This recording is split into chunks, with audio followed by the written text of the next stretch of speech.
This week, the boys will head to the world's center of racing, Daytona, where the speeds are enormous and the margins are minuscule. One margin that's even smaller this week is the championship battle, with 3 guys completely tied for the lead of the regular season points. Which one will leave the high banks with the coveted blue spoiler? Will it be Jack Merkle, already with 2 dominant wins this season? Or last year's champion Joshua Mercurio? Or Nick Gunther, famous for winning more than half the races in 2022, and eventually taking the championship? Now, that's all well and good. With a track and format that breeds chaos, nobody knows who will rise from the ashes. I guess we'll all figure that out in an hour. This is the Winter Truck Series at Daytona.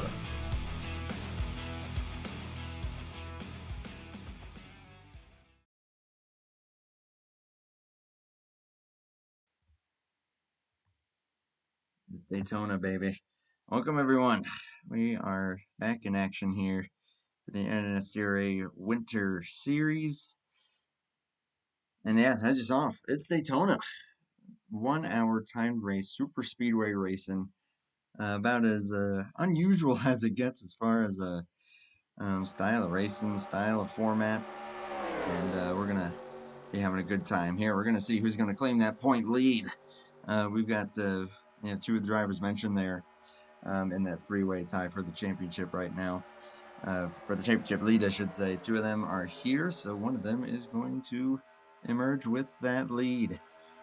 Of course, after a 2-week break, we're back in action, and we're going to be bringing the action here for the next few weeks up until the holidays. So, looking forward to it. And, of course, not alone for this one.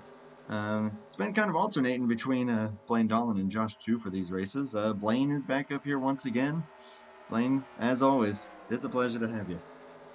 Well, it's a pleasure to be invited, man. This is always fun sitting here watching these things, calling them with you. And, tonight we're at Daytona, so this will be cool. Are we live on YouTube right now? Because I'm watching the channel and I'm not seeing it. We are indeed live. All right, then.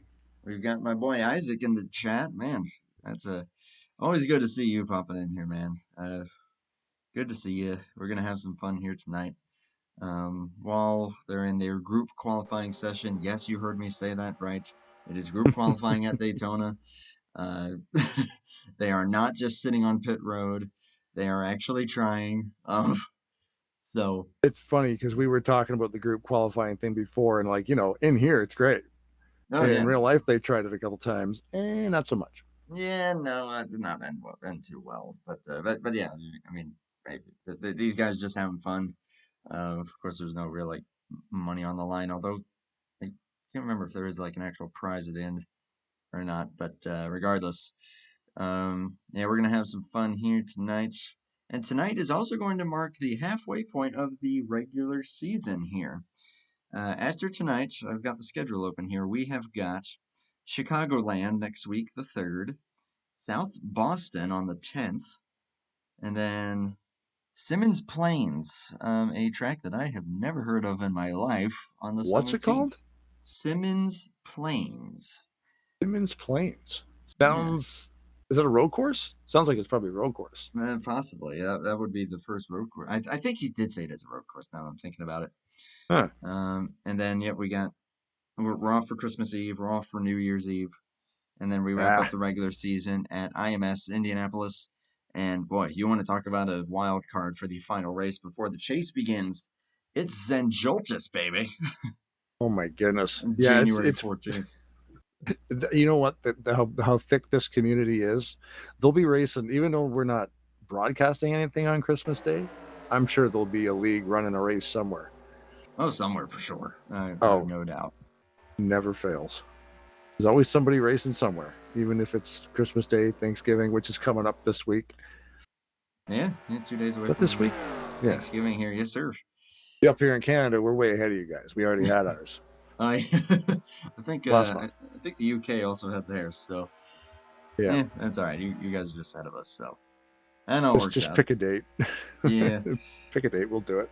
Hey, fourth Thursday of every month, of every month, yeah, of every November. Uh, that's how it goes. So, wishing everyone, of course, a happy Thanksgiving when that does roll around.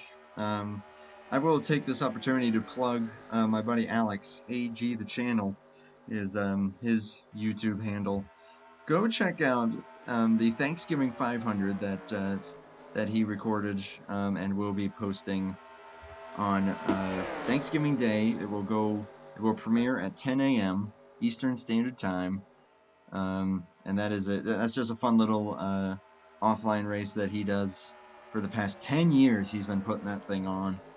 And Wow. I had the pleasure of getting to be in the booth for that race along with Caleb Rose. And that was a fun time. And that is a race that I think that everyone should go check out. So Thanksgiving morning, 10 a.m., it will be premiering.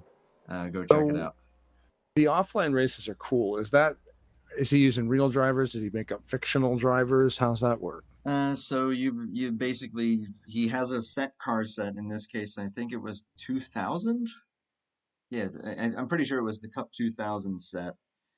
Um, and then you just go in there and then you sign up for which car you want to have, Ah, and that's it. And then your name goes onto that car. You don't actually drive it. It's just the you're AI like, is driving it for you. But right.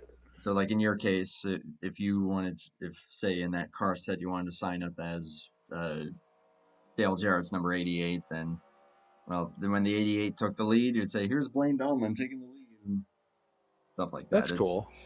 I did that for about a year or two, back in about 2018, 2017, and that's kind of what kickstarted the channel.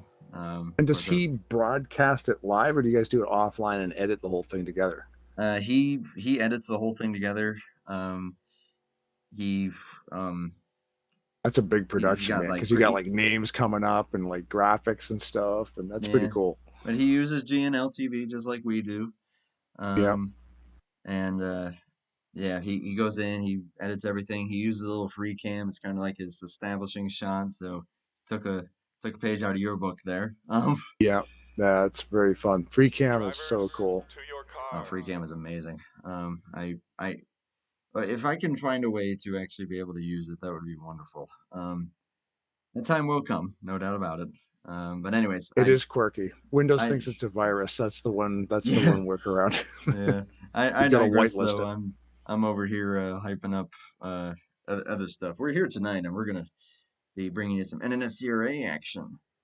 Daytona, as qualifying has just concluded, with Cody Lamas starting on the pole position in the number 48. Was able to get the fastest time in group qualifying there, with Joshua Mercurio in second. Ulysses Sandoval will be starting in third, alongside Seth Cole.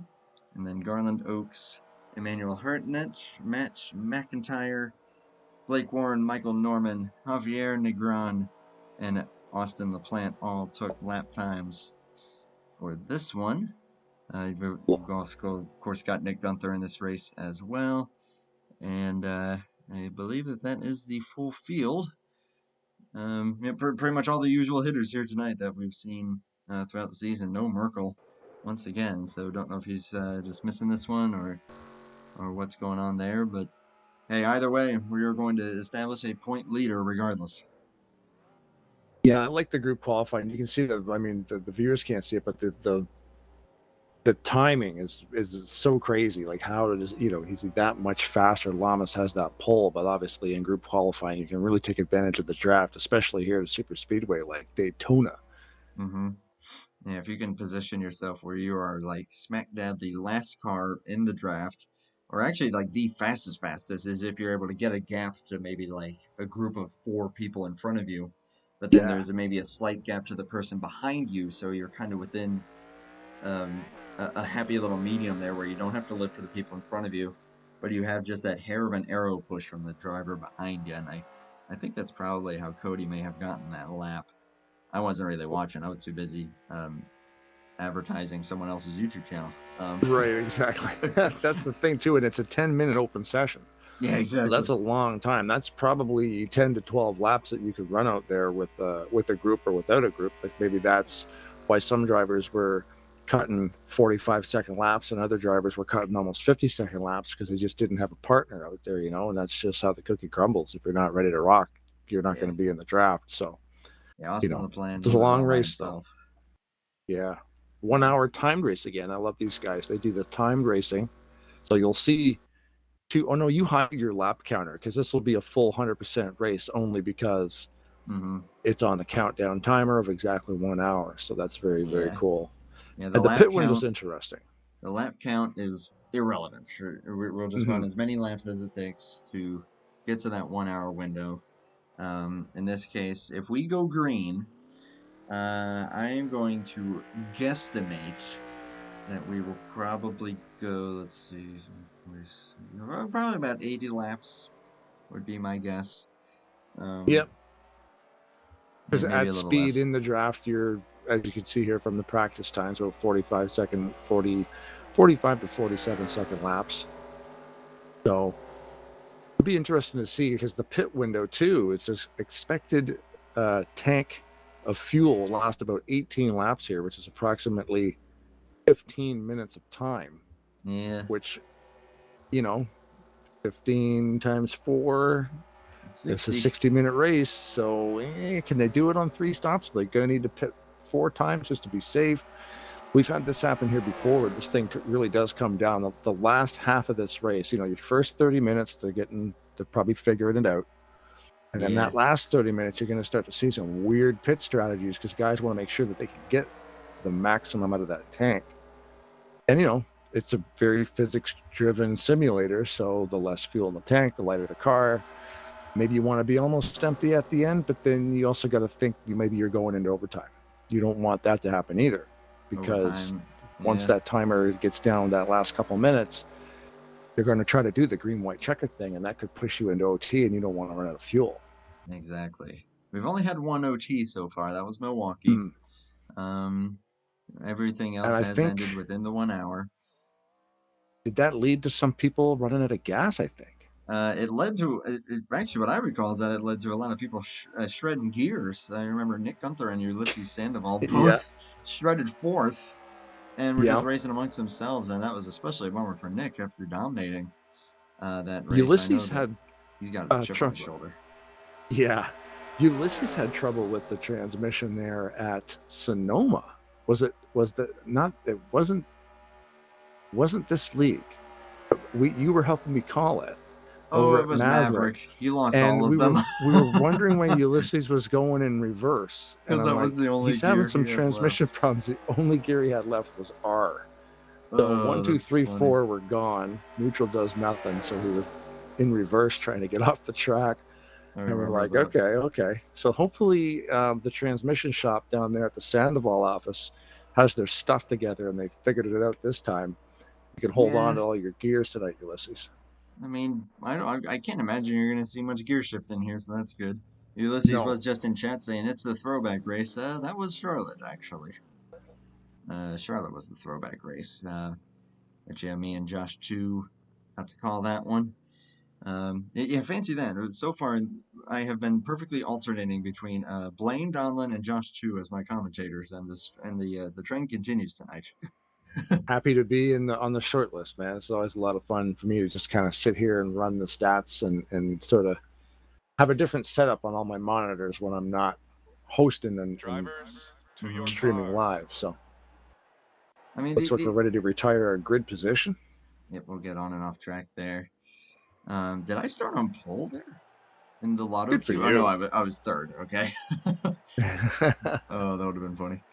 We'll get you maybe guys we'll just race live pictures. Boom. There we go. So yeah, we'll do the lap to get everyone in their proper positions here. Currently showing, I believe, 13 drivers on track. I think. I believe you're right. 12 at the very least. Yeah, pretty much all the usual hitters here tonight. Nothing too crazy. Maybe Ulysses in this one.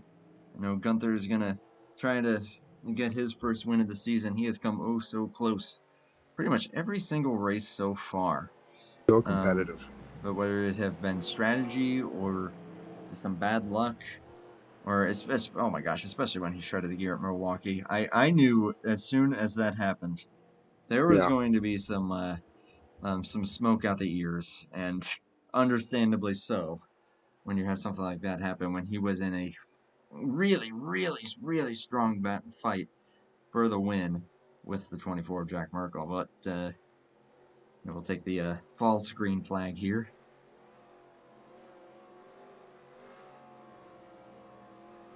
And then Oh yeah, they do a setup lap, right? Is that what we're doing here? Yeah. So they're gonna make it so that Cody will be starting in first, and then the 11, and then the 96, and then I already forget the rest of the order. I think Seth was fourth, Garland was fifth. But let's be real here. I mean, qualifying at this track is about as non-important as you're going to get throughout the season, except for maybe St. Joltas. Yeah, it was Lamas, Mercurio, Sandoval, Cole, Oaks, Hartnett, McIntyre, Warren, Norman, Negron, and LaPlante. Gotcha. That we will getting weird graphics anomalies here where I've got cars appearing and disappearing. But that doesn't really matter because I'm not broadcasting this evening. The game did do the reconfig. Yeah, my game, of course, when I fired it up, did the reconfig. So I'll have to go back through my INI files and fix everything. Yeah, high resolution textures are back, but I think I missed a couple things. Currently showing 12 drivers on track. Yep, that's been about the standard count, but certainly to anyone out there watching this, if you want to try your hand at some online racing, this is a good league to do it, a good series to do it. Yeah. These guys are going to be running until the end of February. And then after that, Maverick picks back up on Tuesday nights. Potential that you may be seeing some of those races on this channel. You'll definitely be seeing it over on TarnationTV, Blaine Donlon's channel. Hoping I'll be able to be in the booth with him for some of those. Yeah, that's pretty neat. Like I think JTN was calling their races for the last few seasons, and they've had other commitments, I guess. So they reached out to TarnationTV to do it, so that'll be pretty cool. It'll be a cool deal. But for tonight, though, it is Daytona. It is the NNSCRA Winter Truck Series. Cody Lamas, Josh Mercurio are going to bring him to the start-finish line and get this show underway. And here we go, 1 hour racing. 48 Lamas. I like the way that truck's looking, man. That's a cool looking paint scheme. Beautiful Carvana scheme there. Of course, Cody Lamas, 9 times out of 10, you'll see him in some sort of a Jimmy Johnson's colors. Yep. And he's got a bit of a crossover going on with this one, which is really cool to see. Yep, if he's not driving the 48, it'll be the 84 typically, although, of course, that's LaPlante tonight. Guys already trying to maybe get the outside lane to work. Seth Cole, Emmanuel Hartnett looking to get up there. Everyone's pretty spread out, though. I'm actually quite surprised. Yeah, the timer, as you can see, has started. Hour-long countdown has begun. LaPlante will lead the first lap. Michael Norman was having some lag issues there in that black and yellow 22. Nice car on the bottom further back there. But now, going up to cover that top side is the 48. And now these guys, just as I said, like they were kind of splintered. They are, oh boy, there. Cole looking. Oh my gosh. Seth Cole in that yellow school bus. Take a look-see. Magic School Bus is maybe looking for some magic here. We'll see what Miss Frizzle's able to make happen. It's usually the kind of usually the shtick there. It's how's Miss Frizzle going to do tonight? And Seth Cole, our resident bus driver, going to cross the line second there. We're at just under a minute a lap. We're at, oh my gosh, really took off the nose in the 96 there. He's looking for this race lead. I'm actually surprised because normally I'm used to Seth being the guy that's going to save fuel until the cows come home, especially if the strategy is kind of how it's looking like it could fall. Keep in mind, too, this is Daytona BR, which is a Brian Ring track, which means you can pretty much run any line you want, and it will go.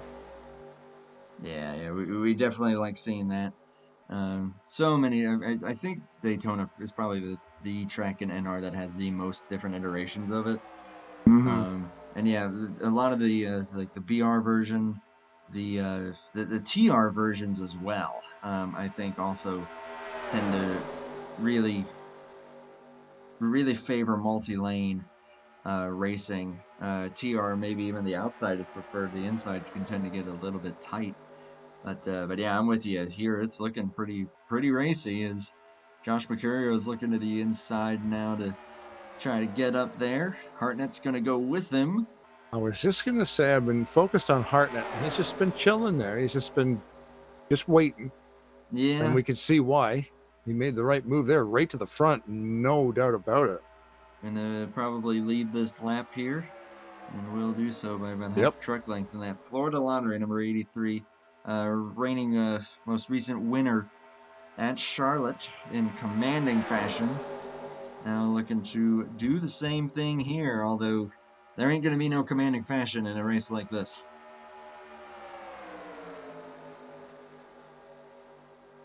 We got Gunter back there in 12th spot. Everybody's still in the draft. That's always good to see. I think Gunther's probably just playing his cards here, letting things play out in front of him. Watching that 22, yeah, he's been pretty marginal there, Michael Norman, which is a bummer because he's usually pretty strong on these tracks. So someone else that tends to really be a sleeper, but will definitely come out to play on a super speedway, and that's Matt McIntyre. That's 738. Always finds a way to be competitive. Has run a lot of super speedway series with these guys. Which, yeah, speaking of which, these guys did have a super speedway series pretty recently. As Hartnett, a little strategy play. They're gonna opt to drop back. Interesting. I wonder if he's looking at that fuel situation going, ooh, I don't know about this. So maybe he's dropping back there to just try to linger and save a little bit of fuel, and looks like Nick Gunther's going to pick him up to ensure that those guys keep up with the draft here. According to the notes here, Nick won Talladega on Sunday night. Seth's Super Speedway Series. Is that the Super Speedway Series you were talking about? Yeah, that was the one. I think one. I don't know if that's still under the same moniker, but I do know that at one point was the Snickers Super Speedway Series. Yeah, it has that in the quotation marks. They used to be known as the Snickers. And that's a crazy schedule. I'm looking at that schedule for that Super Speedway Series, and there is, like you said, then Joltis is in there, but like Joe Gibbs International, I've raced at Bermuda, CRI, Pensacola Super Speedway, Madrid, all kinds of different super speedways. Pensacola and Dragonette are honestly probably some of my favorite fictionals as far as super speedways go. We had Dragonette's up there too. And Dragonette's like it's weird because I think it's only like 2.25 miles. Okay, I don't think I've ever raced on that one. It's I'm pretty sure it's just a little oval. There's no tri-oval to it. There's and it's a little narrower-ish, if I recall correctly. I don't know. It's just one of those little tracks that it catches your attention when you get onto it, even though it looks about as unsuspecting as unsuspecting can get. Yeah, like they just kind of take like Indianapolis and just kind of make it bigger, you know. Like I like it when they even, because there is like a high banked version of Indy, which makes no sense because it's fairly flat track, but it's fun to see what people do here, or take the walls away, you know, stuff like that. Talladega, no walls. Yeah. 8-lane wide Talladega with no walls. Lava I've seen that one. Oh, we got 3 wide here. We started talking for a couple seconds, and Lamas has fallen back to about 9th spot last time by the stripe. But still in the draft, no big deal. Seth Cole is way back. Blake Warren was nearly up into the lead. Has now dropped back, and we've got trouble!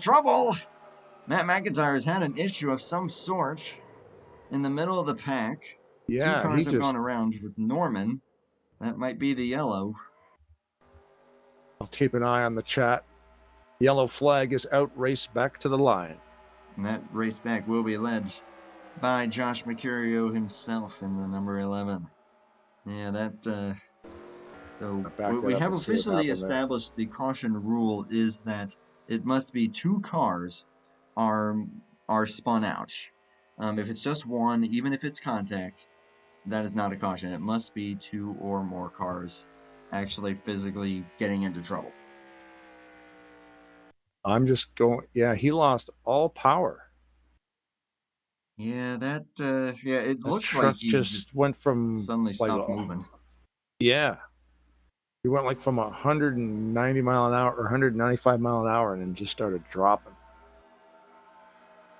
And his engine went silent there, so I wonder if accidentally he had hit a the clutch or something. I'm not sure. yeah, maybe a controller issue, like a USB disconnect, or I've been there before.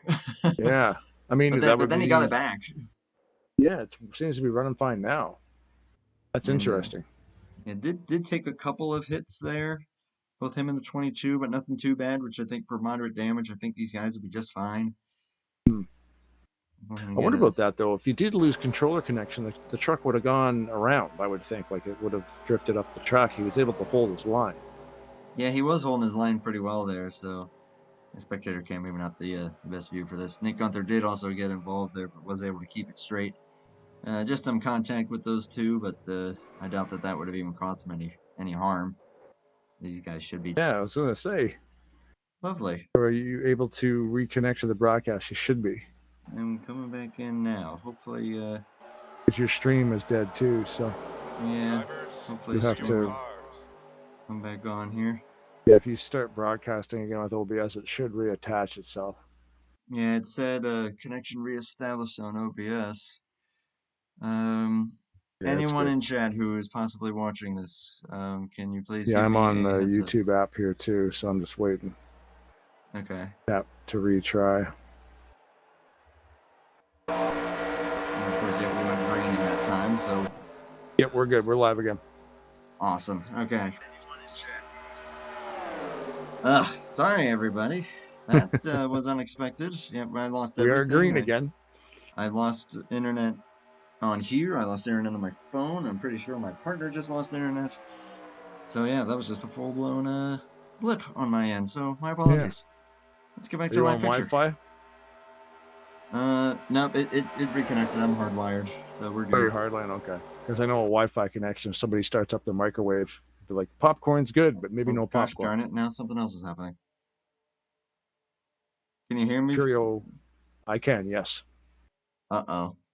This might be server. Curio in the lead here. Wait, you still see them? I can, yep. There we go. Oh my gosh, what is happening? I don't know. See, I'm having some weird glitches too. I can only see some of the cars. If I focus on them, I can see them, but I can only see about 6 of them at Everybody's a time. really scattered here. I don't know what's happening. Blaine, would you be able to do me a favor and just go into the player list and just see like what everybody's quality's doing,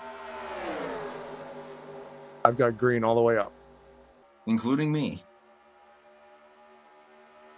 What's your name? Yes, you're pinging at 111 with the 100% green quality. Huh. Ulysses Sandoval to the lead. Ulysses Sandoval is in the lead. Garland Oaks, his wrecking ball teammate, behind him. Yep. Emmanuel Hartnett is in third, and we are about to go 3 wide here. Well, at least we got connection enough to see 3 wide. Yeah, it is crazy. Gracious. Mercurio was just leading this thing a couple of laps ago, and now he's fallen back. On Maybe purpose, also, I do not know. Maybe also trying to play a strategy. Yeah, did they all pit? Obviously, I missed it. Okay. They did, yeah. They all did pit under that last yellow flag condition. That should eliminate any risk of the fuel being a little iffy. Yeah. Whoa, that's spicy there.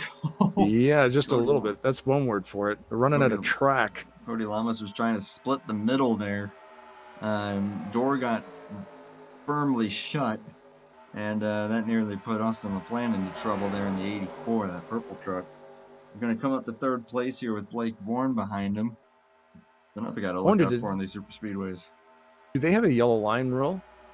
They must. I think so. I'm not positive on that, though. I mean, if you've got to go down there, you got to use it. But that's one of those advancing your positions You might want to give that back Oh within a couple boy. laps, sort of thing.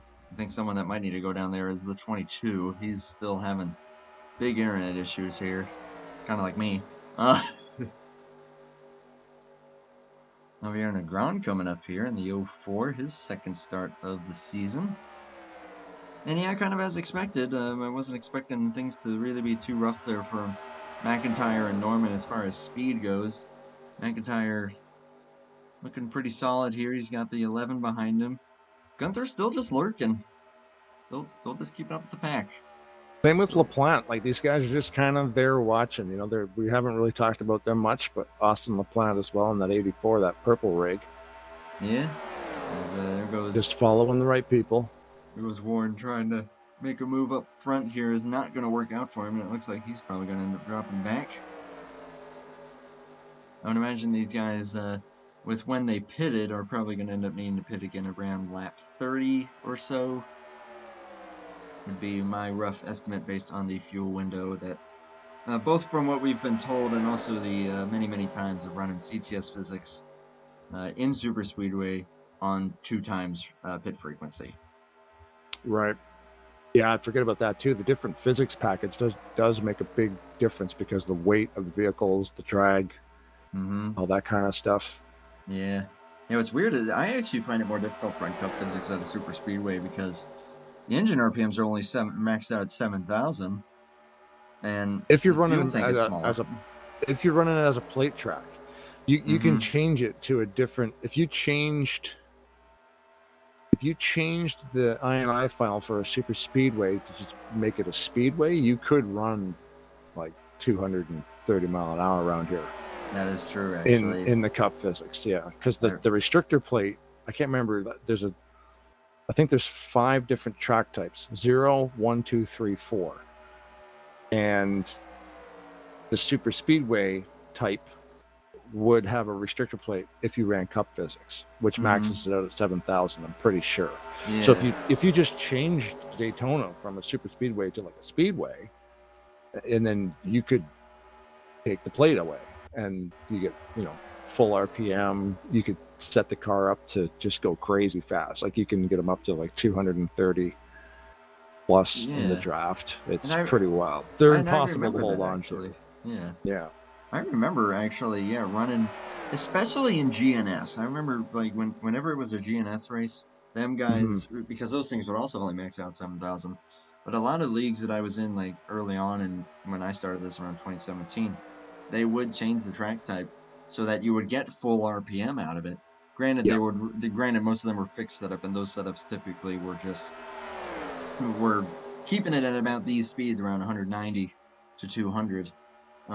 Just to keep it pretty consistent. But if you did run open setup, and especially with certain tracks, you could get pretty stupid, like Coca-Cola Super Speedway.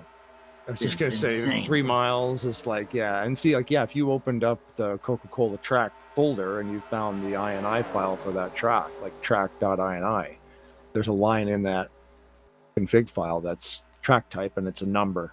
You can have the plates on or off. Just tell the game it's not a super speedway and let her rip. And the game will do the rest. Yeah, it's a lot of fun. Or those Pigs tracks are fun too, because they're like, 18 lanes wide. And oh yeah, like Pigs Creek. Yeah, there's like 4 or 5 of them. Are the Hogs tracks, and then they all have the pig name. They're crazy. It's like a couple of those things are just wild. Yeah, it's like a 9-mile long super speedway that's 15 lanes wide. Like, come on. We'll definitely get a taste of. Oh, there's contact there. That is Garland Oaks spinning. That might not be a yellow. I'll keep an eye on it. We are monitoring race administration. Only one went around there. I think that was a lag ping right there. But now everybody's splintered. Yeah, so far they're not saying it in the chat anyway. They're slowing. Yeah, I think they are definitely slowing though. I think that they have opted to call it, just given the fact that it pretty much everybody slowed down for it, and the field got completely splintered apart. But I'm willing to bet he was next to the 22. I think the 22 may have lagged and pinged into him. Let's take a look. Helicopter view will reveal this. We'll go TV2 on our end. Yeah, there's He got a 22 big run hanging in on and out. Norman. Yeah, the 22 did kind of just surge like half a lane upward, which again looked like that was more of a lag thing. The 67 Yeah. was certainly like right on him, but I think that was more so trying to get draft.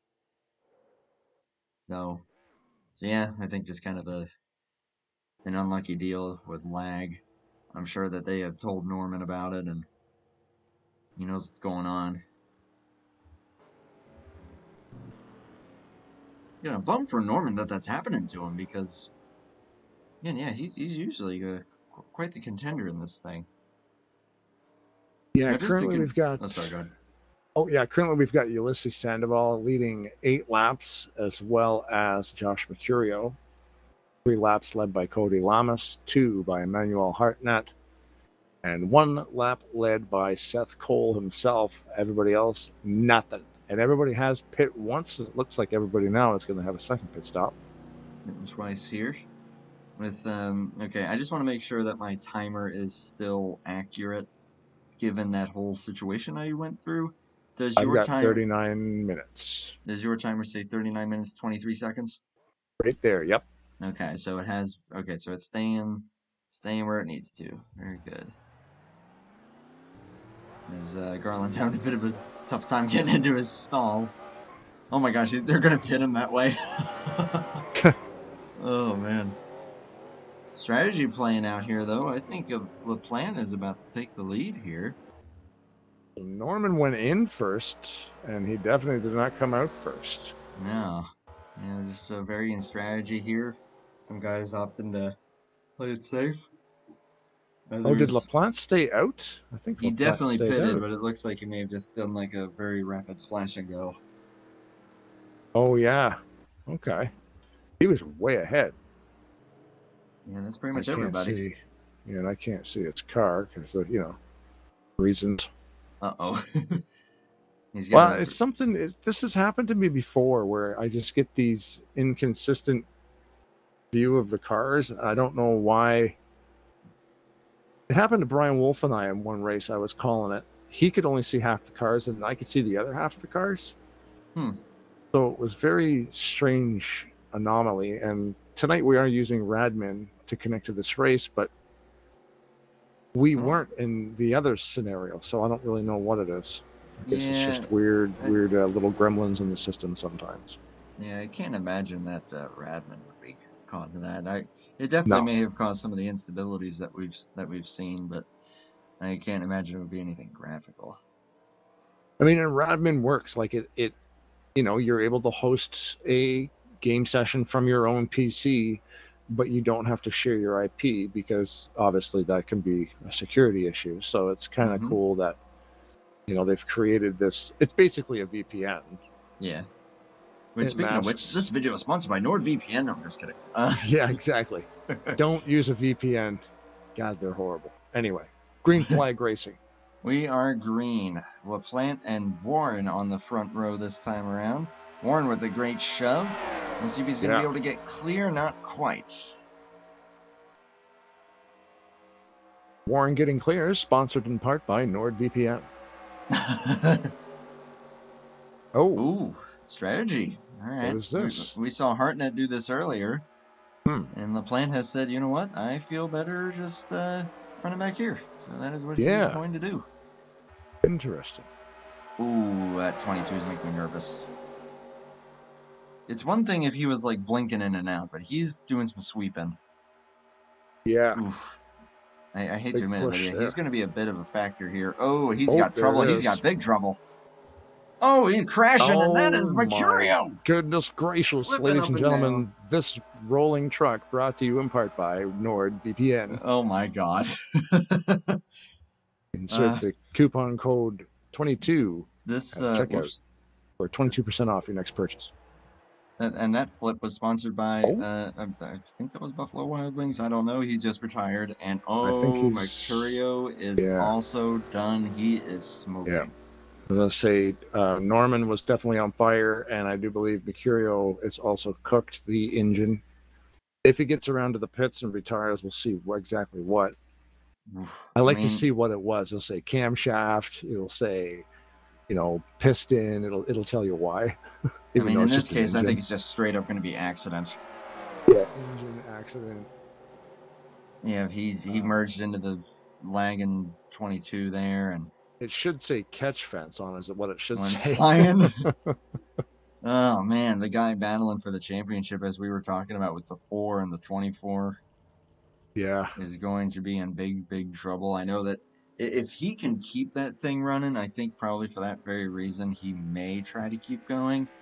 Yeah. Javier Negron also spun out there. We'll see if he got much damage as a result of that. You know what? We'll go on board with the 04 here. We don't do these onboards too often, so we'll go with some roof cam here. That's the one thing about these races, Andrew. The only way you can win them is if you're actually on the track with all 4 wheels. That does help to control things. Yeah. Oh, he's getting service. Mercurio is getting service.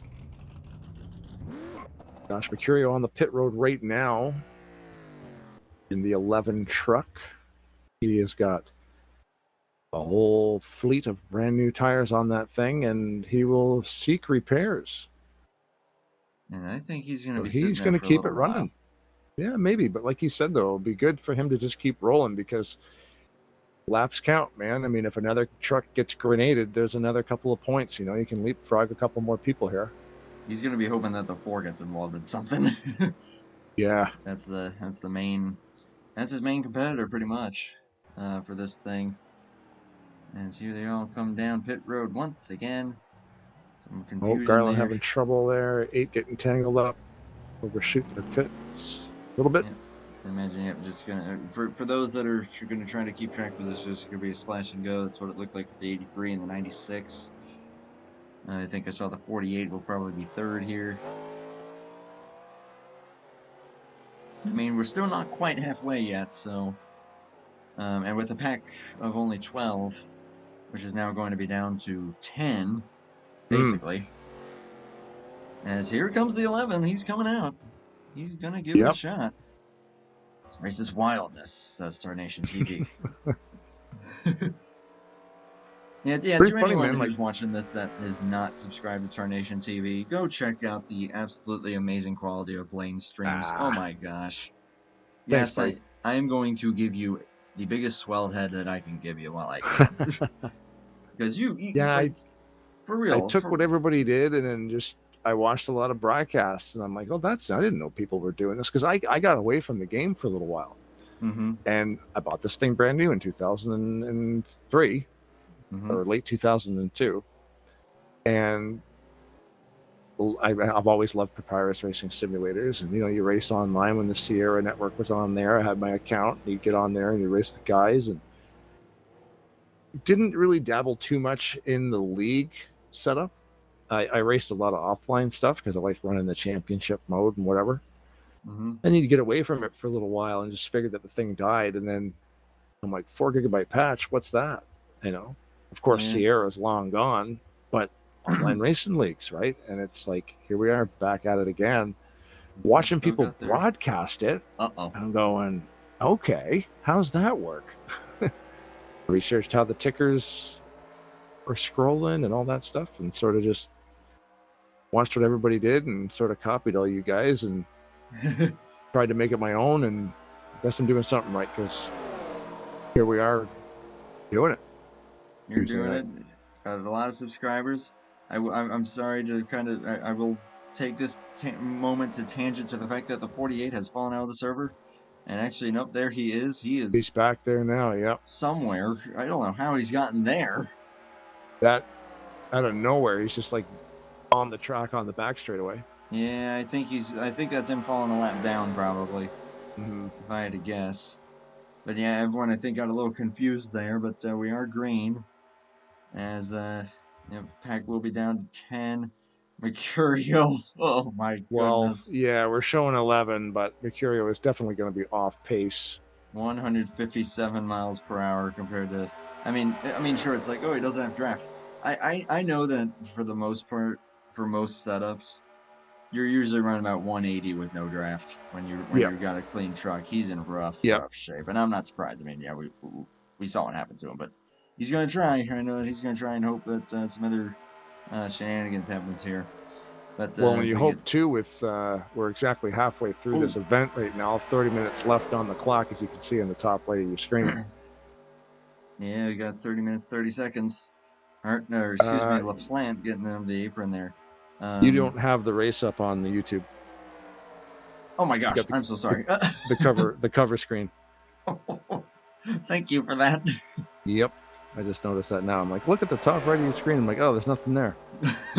This is why I have you up in the booth with me, because you just saved my butt. The countdown timer is now at 30 minutes to go here, so I'm curious if Josh Mercurio's engine can even last this long. That's true, yeah. That thing is wounded. We'll see if he's able to keep it in one piece. I mean, you want to run the laps. I've also called like half a race where I had, I think, was Seth and Blake as my co-commentators, and all you heard was them. I was muted for like half the race. I've done that. Yeah, I've done that. When I first started doing it, I was working out all these kinks and stuff, and then I still do it. I forget to mute mics. I forget to pull them, or I do mute mics, and I forget to put them back on. Yep, that's exactly what happened. I'll be watching the race, and I've got a stats screen like right over the middle of it. Like I'm thinking, oh man, well at least you guys know who's in 6th place in points. Like, jeez, right. It's been up there burning a hole in the screen for the past 7 minutes. Well, I'm glad you said that, so thank you for that. But no, just to kind of get back onto kind of what I was saying. I think I first came across you in TDR. It would have been the league, I think, that comes to my mind, that I first met you and we would just race together. And the next thing I know, it's like when Talladega Nights was really starting to take off and they had you broadcasting those deals. Oh, goodness, as Blake Warren gets into the wall. Yep. Ooh, dear. And Tarnation has really taken off, and seeing the different stuff that you do, between you and Johto Network, I mean, I think that you two are like the pinnacle, as it stands right now, of online broadcasts.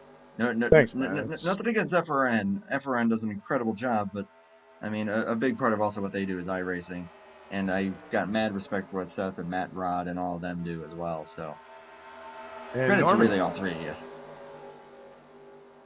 And Michael Norman out here too. All the broadcasters get to race tonight. Yeah, I love it. Sorry to keep you stuck up here in the booth. Unfortunately, Norman had to retire from this race after that wreck, but yeah, he went flying on that one, as did the 11. Which I think they're made of Korea. Yeah, they're actually catching him here. He's gonna stay up high. I've been looking into more stuff with the broadcast, trying to get different transitions and stuff into the race broadcast too, because I just learned now that within DaVinci Resolve, if you use that as your editing software for videos, you can actually create transparency in videos now. Really? So I'm like, that could lead to some cool transitions on the broadcast. You know, have the big logo fly up and fly away or whatever. I like that. That could be kind of neat. I'm kind of picking around, trying to figure out. I mean, but it always comes back down to keep it simple, stupid. You know, you can't overcomplicate everything just because it's possible. Mm-hmm. Sometimes people just want to watch the race. They don't need all these things flying around. Right. You just got to keep it simple and quick, especially because of how fast this stuff happens in this sim. You know, we're talking about NASCAR here, so as we've seen, you can't have these 4-second long animations covering up the screen when you can just hit a button and have it flip. Yeah, exactly. Look who's back in first, by the way, Cody Lamas. This guy's been to the front, to the back, to the front, to the back. Back in familiar territory. Again. Seth Cole in familiar territory. Now I will say, I mean, we had gone green there, just over 30 minutes to go, and with the pit window being about what it is, we actually may be in some iffy territory as far as this being a one-stopper from here. It's definitely going to be one. It might even be two, because that was right on the halfway mark. Yeah, with a couple under yellow. Could prove to be two, so I wonder if Nick and anyone further back who might be saving might be Might be doing the right thing here. I'm just This gonna say track. this. Sorry, go ahead. Oh, sorry. No, I cut you off there. Go ahead. No, I was just gonna say, just in regard to this is the last point that I'll make as far as like the whole broadcast thing.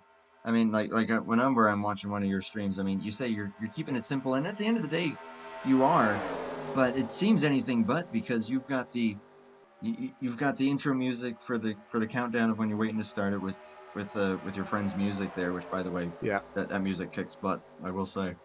Yeah, we're gonna be working on some new stuff too. We got to get together and jam, and I got a list of things we got to do.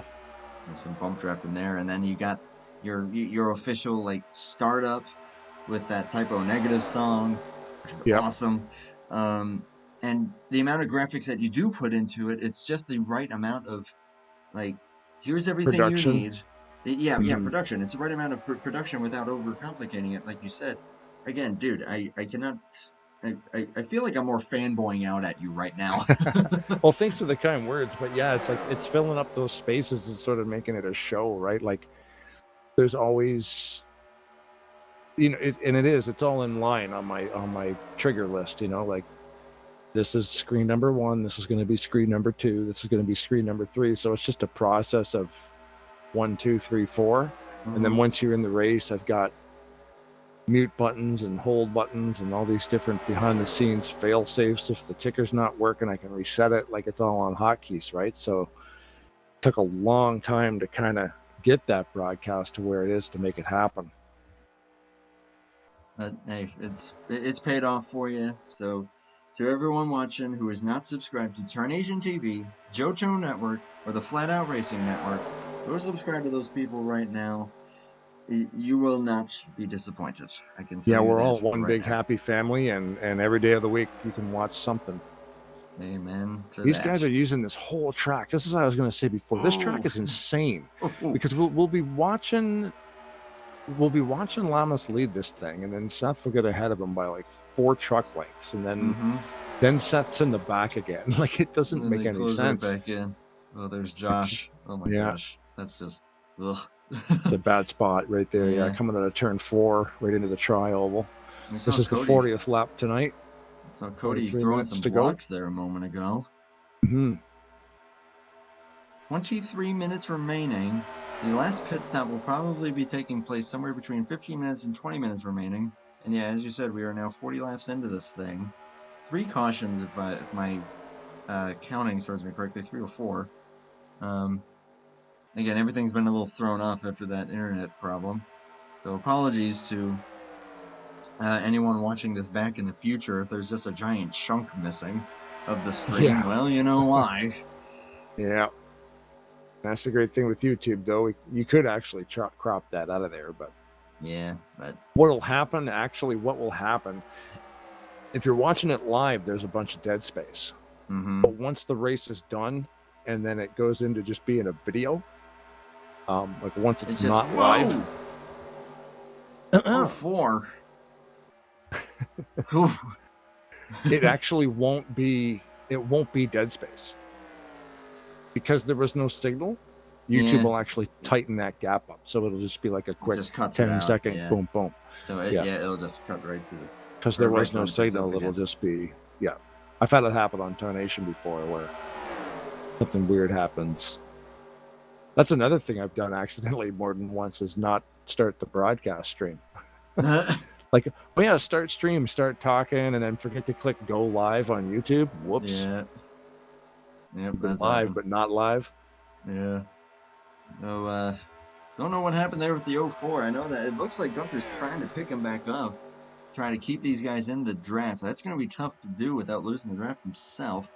Looks like Ulysses is trying to do the same. I think all these guys are kind of trying to kind of keep it one big happy family here, which looks like they're actually going to successfully do potentially.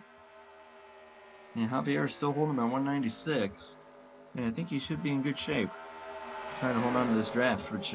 yeah, I'm just looking back at that replay. That thing just went sideways. There's been some weird stuff happening here tonight. Yeah. I mean, aside from the internet thing, I mean, we saw Blake Bourne randomly get into the wall. We saw, the first caution caused by Matt McIntyre just suddenly losing power. Yeah. Internet problems for Michael Norman. Yeah, just bizarre. Just really, really bizarre. A lot of odd happenings, but hey, we still got 10 trucks in this pack. Even though it's single file right now, again, I think that's just them just trying to get strung back together. Seth Cole is certainly in a hurry to get back up there to the front. Matt McIntyre's trying to go with him, but Cody Lamas Pod Pipering this thing right now with Hartnett and Garland Oaks just sticking right with him.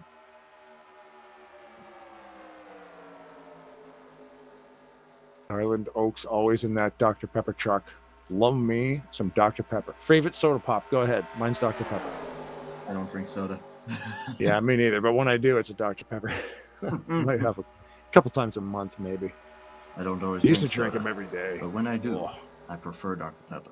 Yeah, Stay exactly. thirsty, my friends. It's funny because like I used to drink them like all the time. Yeah, you want to lose a lot of weight real quick, just stop drinking soda pop. It really is that easy. I'm a fruit juice guy. Lemonade, pineapple juice, give it to me. I'm just usually on water or coffee. Well, coffee's water. No, I mean, hey, technically everything's water if you dig deep enough. Yeah.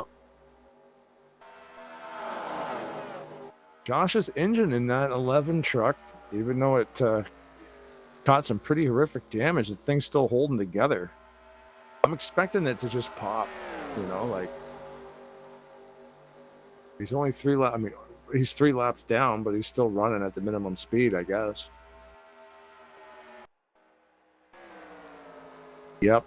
He's putting up 157 mile an hour average lap speeds compared to 196. Now, who's the fastest out here? Take a guess.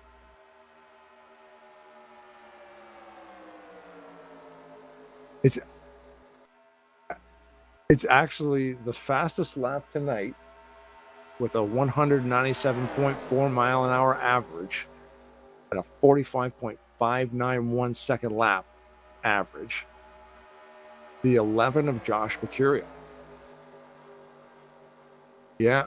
And now he's cooked and probably only running on, 7 cylinders, but he does have the fastest lap this evening as of right now.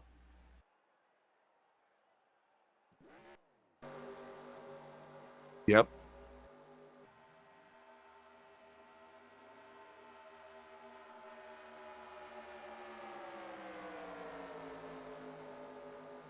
Yeah, because we're up lap 47 now, and they pit what? Around 30-ish? Yeah.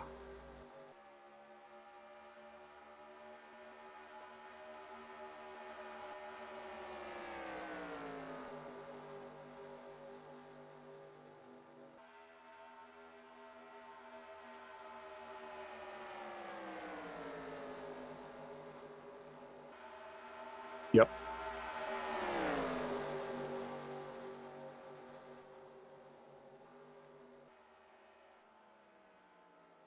Look at that. Look at that.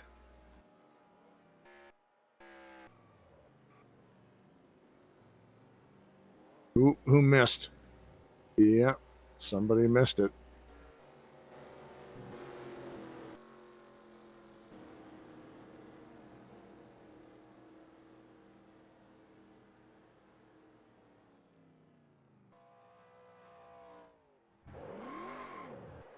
First green flag stop of the race. Garland overshot. He had to back up a little bit. He might actually be blocking in Warren. I don't know if Warren can get out behind him. Oh, Warren just got around him.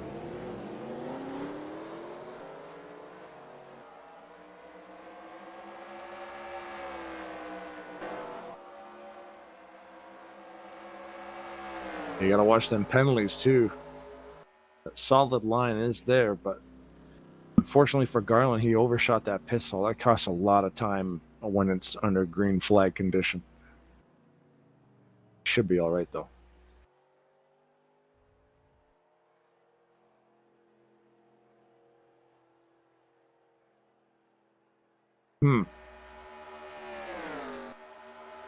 Yeah, because Yeah, if they're estimating that 18 laps is approximately 15 minutes on the track, we are now into the 15th minute right now.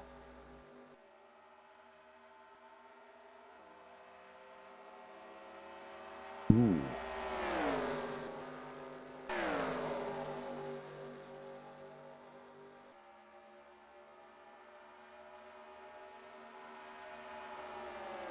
He's got lots of draft help now. He should be able to pick this pack up.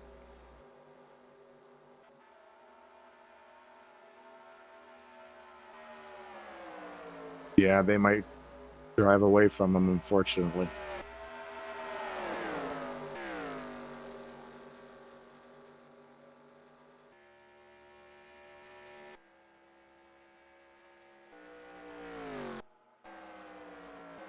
I'm watching LaPlante.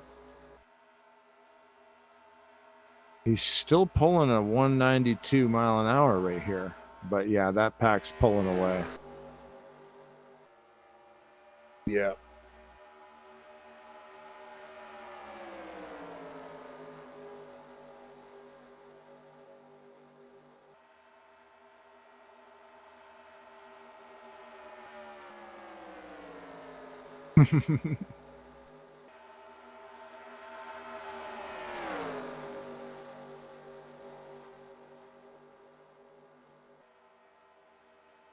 Yeah.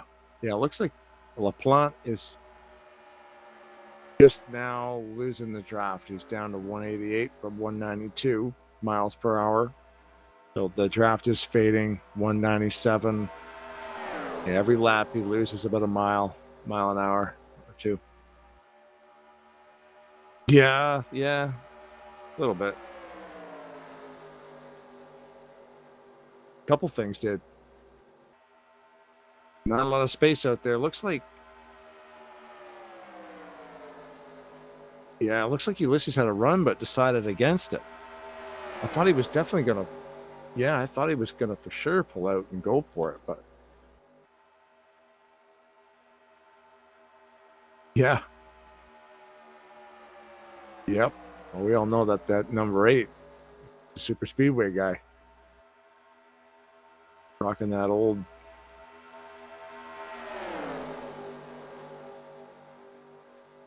Gonna be close though.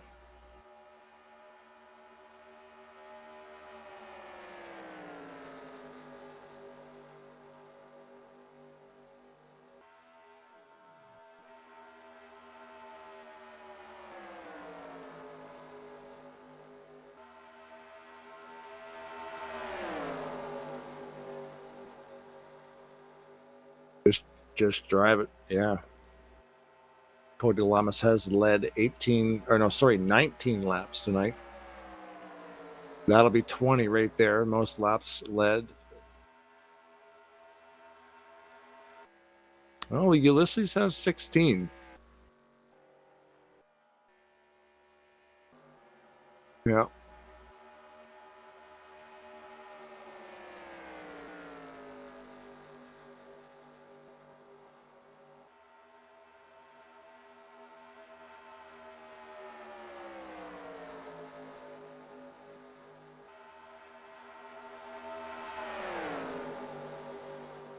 No. It's funny because the way you can, like, if you can save a little bit, like even if you're only using 90% of your throttle, that goes a long way in a long run. Like you can be surprised how much fuel you can save. It's not going to be like numerous laps, but if it comes down to like the matter of like 500 feet, you might make it to the line. Somebody else might run out a couple 100 feet short. Like sometimes it is that close. We've seen it happen.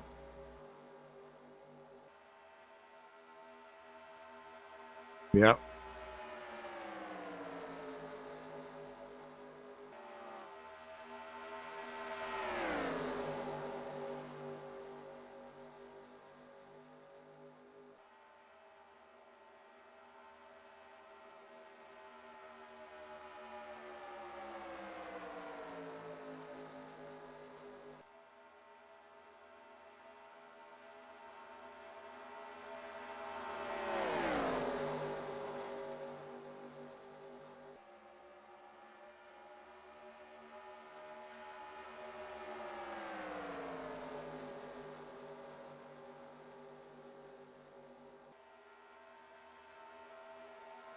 A good guy to be pushing. At least he's come a long way in his NASCAR Racing 2003 season career. He's been at it for a few years.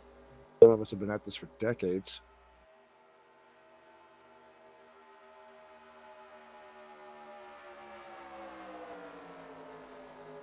And Warren says, "Thanks, Ulysses," and then bails on him. Yep.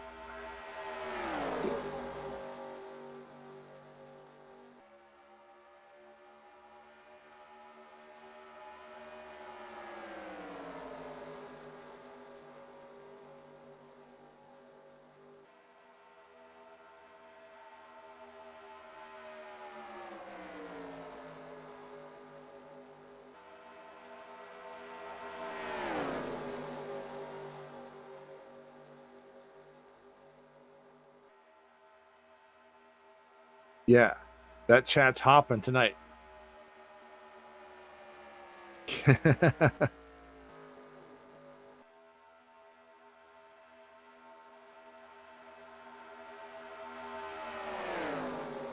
Always a fuel discussion, and I love it.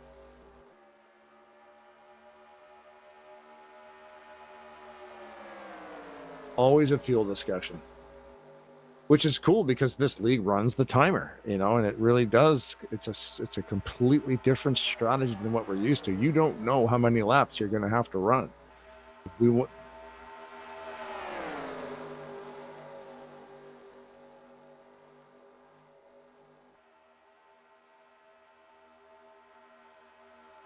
Right. That's 2 laps. Yeah. Plus, you can't forget your green-white checkered scenario where if you get a yellow flag come out late in the race, they're going to try to end it under green. So you're going to run, you know, an extra lap, 2 or 3, maybe even 4 or 5, depending if it happens more than once. I think they attempt a green-white checkered twice. Like you're talking 5 or 6 extra laps possible, right? And if you run out of fuel, that's where you said it's best to just drain that thing and go, like, you know, like, was it, who were we just talking about? We were talking about LaPlante running it right to the bitter end before he pitted. So he's 23 seconds off the leader right now on the lead lap still. But he's also got more fuel.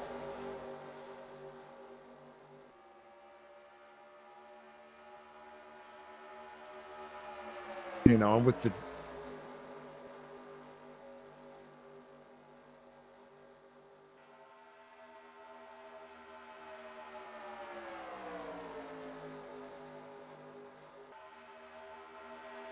that 8 truck right there, Blake Warren, he does have 5 laps led now as well. Everybody getting a shot at that front row.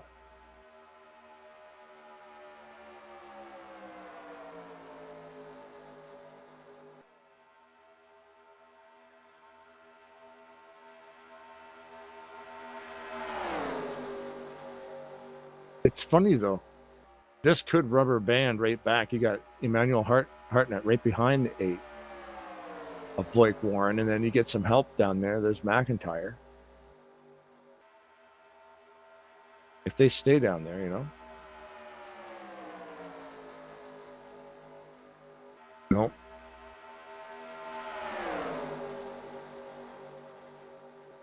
Use both. Yep. 6.5 minutes.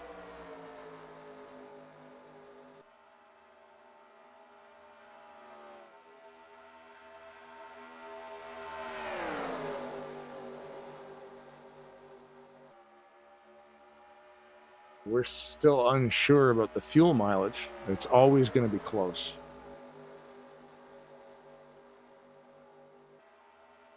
Lap traffic.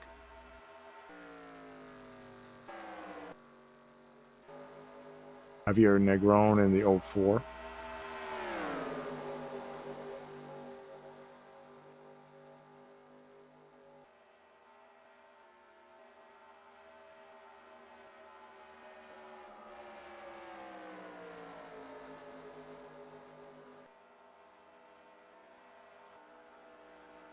Yeah. The 11's engine always staying low.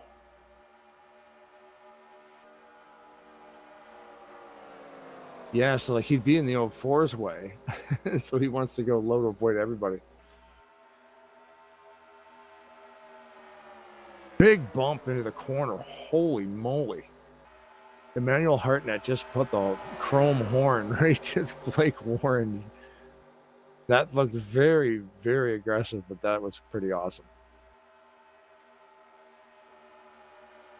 Maybe he just clutched her in and hit him square and had the room to do it.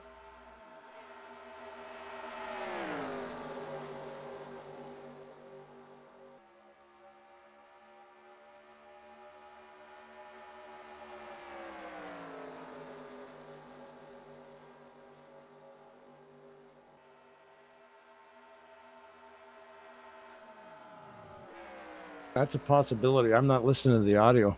I might be talking to myself.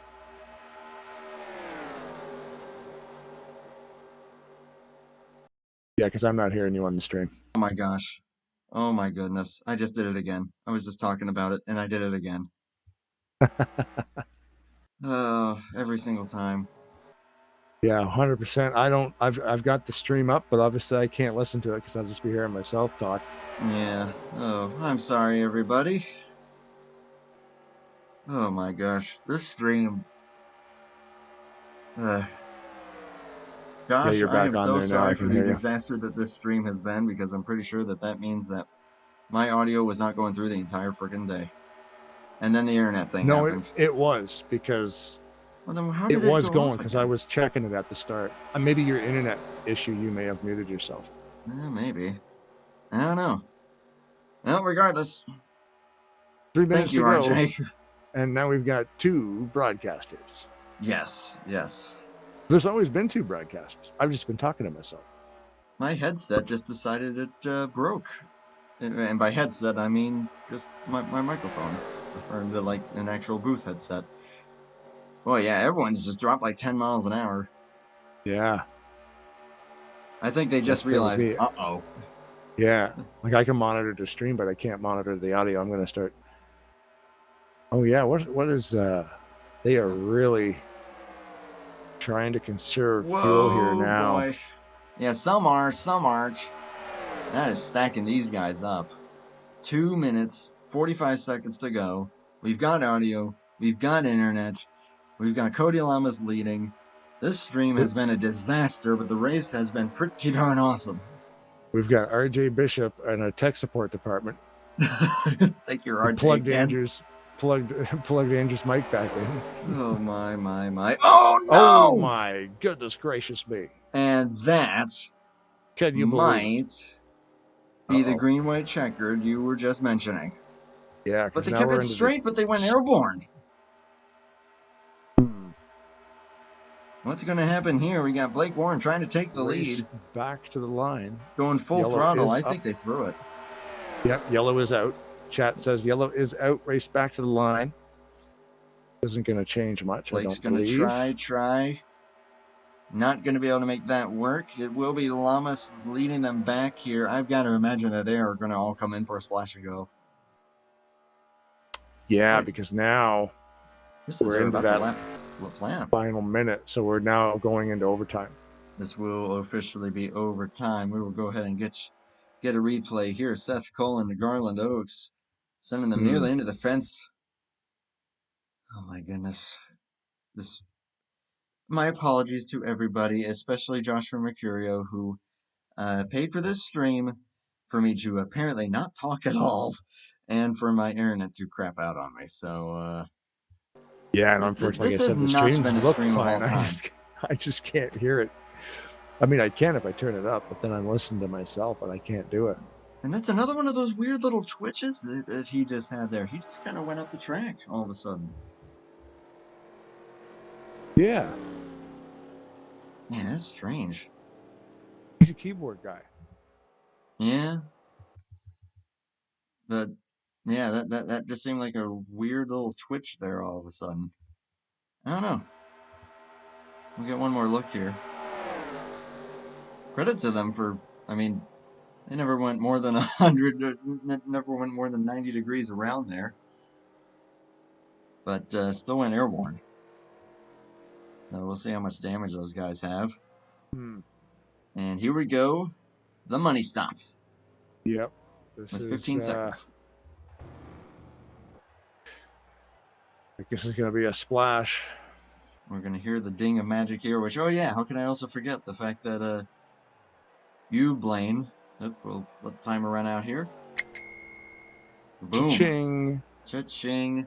We are in overtime. Yep, we are into negative time now, as we like to call it. I just made that up. Negative time has begun. Flash and go from everybody involved. Pretty much. They had to do it. They had going to into do OT it. conserving. I mean, they were conserving on those final laps. Like you said, they dropped about 10 miles an hour. They knew they weren't going to make it. And then when that yellow came out, it was a no-brainer. They can't run an extra 6 laps or whatever they've got to run. That's not going to work, yeah. No. I just wanted to confirm this. I was just looking to see the splash and go there for Cody. So it will be Lamas, then Hartnett, Sandoval, Gunther, now 4th. Can he get that monkey off of his back here? Blake Warren, he's been aggressive. We'll see what he can do from 5th. And then Seth Cole is going to be 6th. May have damage. We're not sure. Austin LaPlante's now going to be back in this thing. 30 laps led by Cody Lamas. Just about half the laps here, Ron. 16 laps. That's a crazy lap-led lead. Does that make sense? Cody Lamas has definitely led the most laps this evening. He's done a fantastic job here. I will go ahead and mention next week, now that everyone can hear me. Next week, Chicagoland. We're going back to it's a 1.5 mile race in there. Chicagoland has made for some pretty exciting races in the past in some other streams that I have done. We'll see what's going to happen here, though, as we are going to start the 69th lap. Very nice indeed. Overtime. 2 laps to decide it here. Green, white, checkered. I've done entire broadcasts with no mics on. I've done entire broadcasts with no game sound. Oh. Yep. Sometimes it just falls that way. How come you can't hear the cars in out there? And oh my goodness, some lane change in there. Gunther is closer to Hartnett, but Cole is coming to Lamas here. I'm pretty sure to lock this in, they got to finish a lap, right? If they get another wreck, they're going to do the green, white, checkered again. Exactly. Yep, they need to take the white flag here, and then they will race back no matter what happens. Here we go. Big shove there for the 83. The 8 is shoving the 4. Yeah, we've got a confirmation from the race administration tower. This is overtime attempt number 1.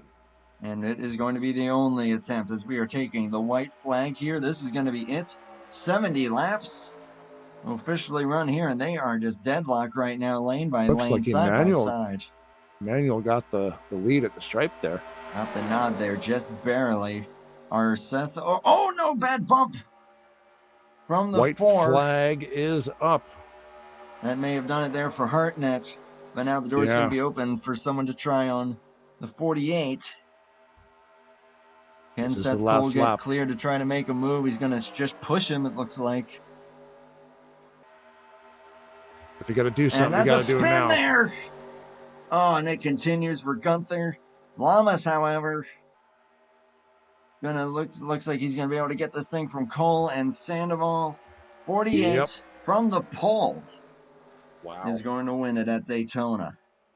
Yep. And as you said, I mean, with most laps led, I said we weren't going to see nearly as much of a dominating fashion. Well, for super speedway race, I think that is about as dominant as you can get, all things considered. 32 laps, 70 of 70.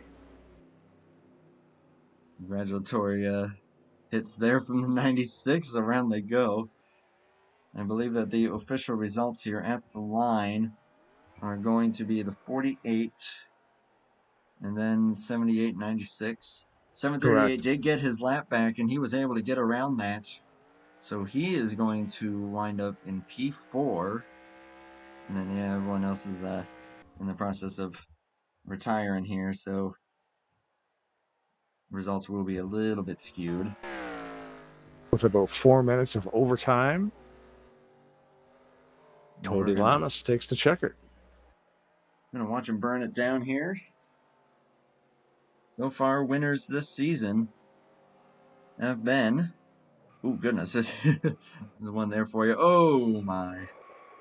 The usual fun shenanigans here. Yeah, so far we have had Jack Merkel go to victory lane. We've had Emmanuel Hartnett go to victory lane. We've had Anthony Mercurio, and now Cody Lamas. Burning it down here on the front straightaway.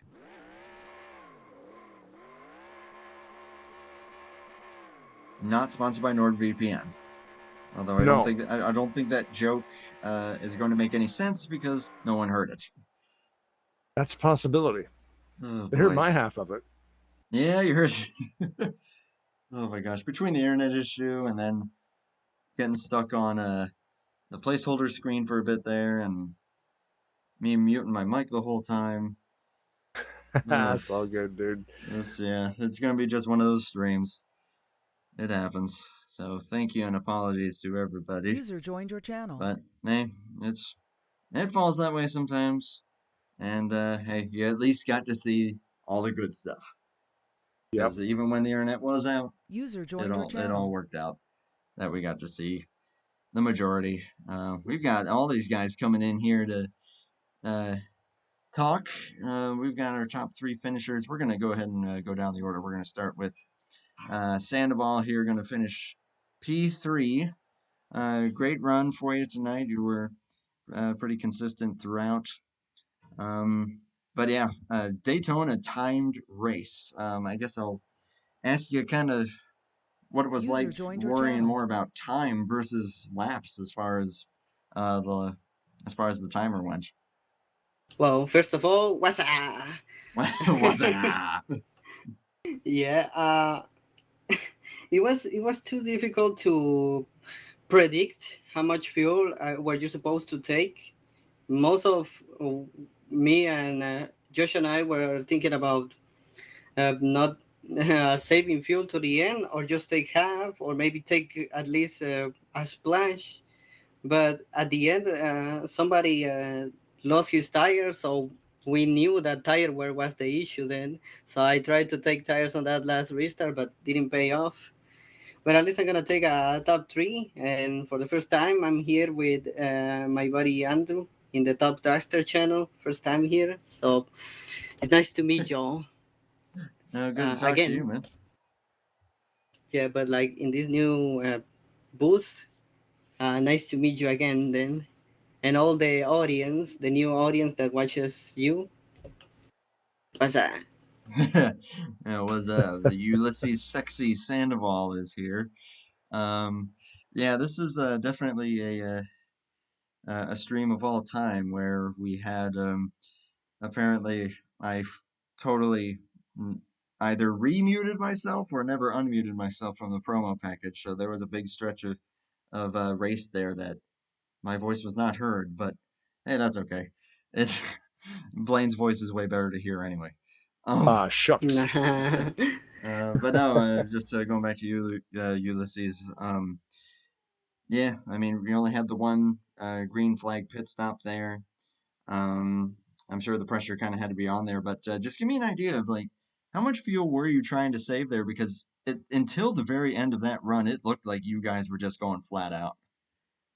Yeah, I saw the cars behind our pack dropping way back. I assumed that they were saving gas, so I started to save gas.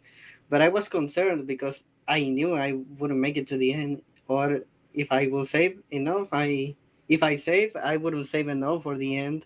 I was in the idea of going to pit road just to take fuel, and that was all.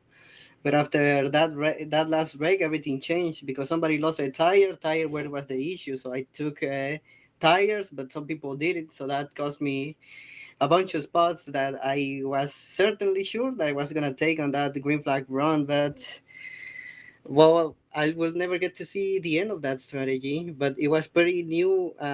It's pretty.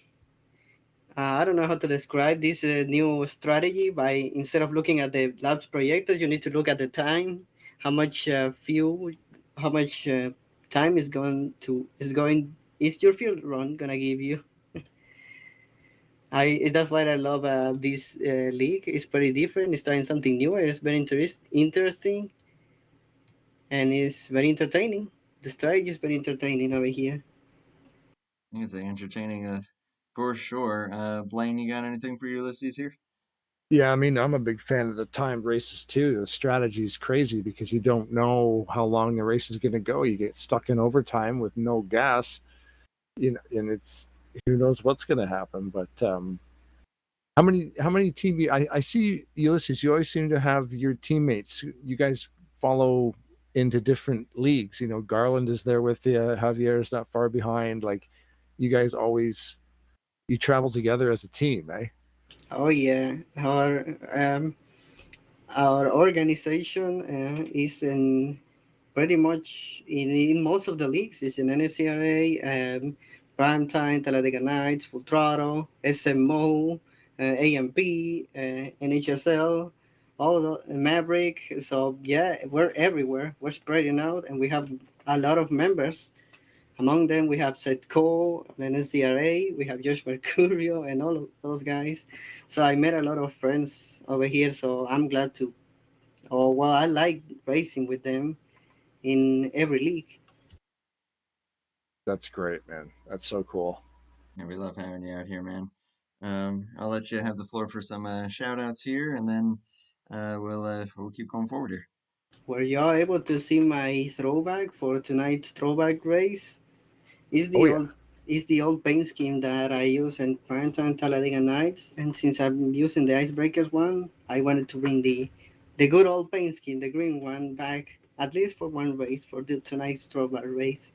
So a big shout out to all my NCRA buddies, except Seth Cole, all my Team Wrecking Ball friends, and, and Mama Sandoval. And yeah, that'll be all for tonight. I'm glad to be for the first time at the Trop Dragster booth, and I hope it's not the last time I get to talk with you guys. Certainly hoping not either, man. Good luck next week, and keep it up. See ya. Take care. Thanks, Ulysses. User Speaking of left your Seth Cole, channel. who just got the cold shoulder from his own teammate there, Seth, you got me, man. Yeah, I got you. Second place for the Magic School Bus, man. Miss Frizzle was able to get the job done there, but had some uh, had some trials there at the beginning, but then I saw you in the four. Seemed to be like you were the only ones that were really saving that entire run there for that big green flag run. Um, how close were you? Were you gonna make it? Yeah. I don't know about him. He kept saying that he was about a lap to the good. I was about a lap and a half to 2 laps to the good. Every time I would cross the line, I had 2 laps more fuel of the minutes we had on the clock. So even if we had the final lap there with the white flag, I had enough to be able to make it the rest of the way. That's why when we got around 6 or 7 to go, I tried to make sure I got in front of Nick because I wasn't exactly sure where he was at. He was able to clutch a lot more than I was able to because obviously he had me behind to be able to draft back up to the pack. So I didn't know where his number was as opposed to mine, but I did have enough fuel to get to the end. Gotcha. So, and we're not sure how that would have played out in that case, but hey, regardless, the result ended up speaking for itself. You did end up, I believe, restarting. Was it fourth there for that green white checkered? Or no, you were. Wait, where were you? Yeah, I'm pretty sure I was fourth. You were fourth. Okay, Fourth, so you were fourth on or there. sixth, something like that. I was up on the outside line. Yeah, yeah. It seemed like for the most part, until the bad bump happened there with the 83, it seemed like you were pretty well committed to try to keep it there. Um, any thoughts going three wide to the outside there? No, Ulysses was behind me there coming out of turn four, and he's like, I'm with you, I'm with you. I was on the bottom as soon as I could get there because the contact that I had in that wreck with Garland, which big apologies to him. I didn't even know the tire was going to go down. It was at 70% when I left pit road because they didn't get to change my lefts. I was too close to the wall. And the left front is the one that wears Oh. when you do the hot pit. Mm-hmm. And I looked at 70%. I'm like, oh yeah, this it'll make it the rest of the way. And all of a sudden, it just blew out on me there, and he That was was a he was to my tire. outside. Yeah. Wow. So I came down pit road, didn't repair the damage, so I knew I was going to have some aerodynamic um, trouble on the straightaway. So as soon as I saw a lane to the bottom, I just stayed committed to the yellow line because if I went up to the top, I didn't have a car that was or a truck that was going to be able to lead a lane. Wow. Yeah. So that's what happened there. Yeah. I was kind of admittedly kind of curious, but no. Yeah, you Yeah, don't that's hear interesting. tire failure at Superspeedway I very often, do you? That's what threw me for a loop there as soon as you said that. Blaine, I'll go ahead and let you talk to Seth here if you've got anything for him.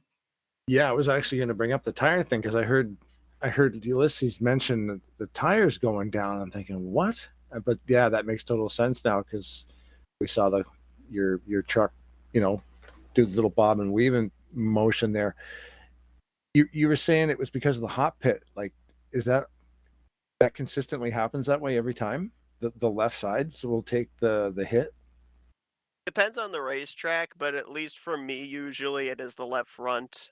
Sometimes it'll be the right front, but typically it is the left front that will wear down more. So, while a lot of people, if they end up doing a tire pit stop on a green flag run, they'll go with the right sides. I usually go with the left sides because if I end up smoking a tire, it's usually that left front tire. Ah, okay, cool. Gotcha. Also, it sounded like you were about to say two pirate pit stop there, so Yeah, there was a Freudian slip in there. that was good. Seth, yeah, great result, man. Cool to see Miss Frizzle finish runner up there. Shout outs, and the floor is yours. You may have at it. Yeah, shout out to everybody I was working with tonight. Had some really good runs with Cody and Matt. We were able to really lock bumpers well. At one point, there was like no outside line. The three of us made it work. So it was really cool to be able to draft with them. I was pretty much kind of committed to Cody on that inside line on that final run because I knew he was a truck I was able to push the whole race. Shout out to Ulysses for attempting to try and get me that win there off of four, but I had to let him know I just didn't have the truck to be able to generate a run. Again, apologies to Garland. I hate that that happened to him because I've been trying to run these guys clean, run clean races, and I didn't even think to look at my F5 near the end of that thing, and unfortunately, he was there to the outside when I got into him. Shout out to Josh for this series. I've said it before. I'll say it again. I honestly have I think a lot more fun with the timed races than I do with where you're scored a certain number of laps because it brings a lot of strategy into it. Might have been a little bit easier to strategize here tonight, and I don't know necessarily why, with it being a super speedway, but I love where you constantly have everybody on a different strategy as far as the clock's concerned. So the concept of this series, I love that he brought this as a series for people to be able to run, and I shout out to the rest of the field. I mean, we had some really good green flag racing, a lot of give and take, a lot of side by side racing. It was a lot of fun to actually be a part of this one. And shout out to you guys in the booth. I can't wait to go back and watch this one back, um, and kind of see from a third party standpoint what the strategy looked like there, especially on the green flag pit stops there in that final green flag run. So shout out to you guys, appreciate it, and yeah, that's pretty much it. Right on, man. And we'll see you next week. Um, once I end the stream, just stick around. I just have one more thing I need to talk to you about. But also, when you watch the stream back, you will hear a lot more of Blaine than me, apparently. So have fun with that. Did Blaine take over the microphone again? My microphone decided to, so Oh. I didn't yeah. realize that it was a one-sided conversation. We were having a great conversation, but nobody could hear what Andrew was saying. So Everyone's yeah. everyone's gonna think that Blaine just really loves himself. I'm just like, who is this guy talking to? I'm like, I'm talking to Andrew. Nobody could hear the other half of the conversation. I'm in the shadow realm. But yeah, great run, Seth. We'll go ahead and turn it over to our race winner here before this gets too chaotic. Cody, you got me, man? What's up?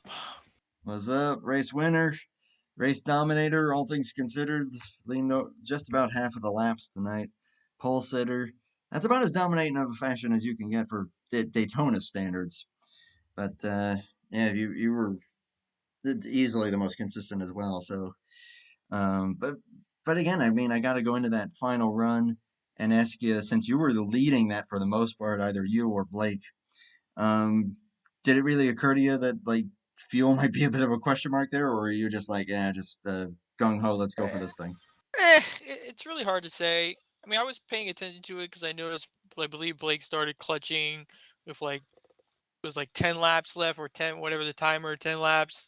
But so I was like, oh, I'll just start kind of backing the pace down a little bit since I really wasn't going to be clutching, which I believe I Hmm. backed the pace down by like it was like 2-3 seconds compared to what we were running 46s. And I believe I had 3 laps left of fuel coming down to like whatever it was like 2 minutes. So I may have been good. It would have been close, but it's really hard to tell. And I wasn't doing all the math like everybody else. I was just driving in the lead at that point. So yeah, then the overtime happened, and fuel was still kind of close. I took a half a can, but it was only 4 laps. So I finished with 1 lap of fuel left. So hey, it all worked out. Yeah, just enough to burn it down a little bit. But no, yeah, congrats on the win there. And hey, the strategy ended up working out for you there. Just kind of going at it there. You and Blake were getting at it pretty good there for a little while. But no, yeah, Yeah. in that green white checkered, I'll just mention this then, and then we'll turn it over to Blaine. But seemed like you were pretty well committed to that bottom side. Did it ever occur to you like, hey, if I'm able to try to get ahead of Hartnett, try to get up there, or were you pretty committed to? I think it was Seth that was behind you there for the most part.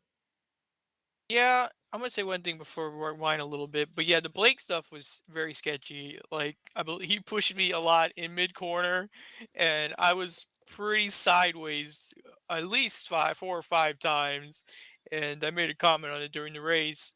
Somehow survived all that, and so yeah, that was definitely you don't get those all the time with some people. Some people you can trust, some people you can't. It really depends on how the pushes are.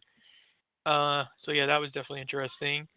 As for the overtime, it was really hard to say because like I didn't realize in the moment. Seth did mention he had damage, but in that moment I wasn't thinking about that. And he would get these runs, I believe, entering the corners, and I felt pretty confident, despite him having damage, that the runs entering the corner would have been enough. And ended up working out. And they all had their issues on the top, and that was basically it. I was ready to block either lane as it showed on that final coming in that final caution. But no, I was just committed. I didn't really think there was a threat out there, but I thought it was just going to be a good photo finish. Honestly, if that top line didn't have their issues. Yeah, I get you. No, yeah, good win, man. Blaine, you got anything for our race winner? Yeah, I was going to mention like the start of the race. I mean, the end of the race, you dominated that thing because you ended up leading like 32 laps out of the 70 that we got done. At the beginning of the race, you led a few. Do you sit at the back at the beginning and sort of see, or is that just kind of how it all comes together? Honestly, the way I go into these plate races, not factoring in how our admin is very bad and loves to make my connection awful when it's not, but we'll save that for another comment. Uh, That's a but whole other podcast right there. yeah, I'm just excited to go back to a regular server when we get that chance. But to answer that question, my mindset really going into these plate races most weeks, um, it just I don't know. It just depends on what I want to do and the people that are in the race. Like there's some people that you trust everybody, but there's some people a little erratic out sometimes.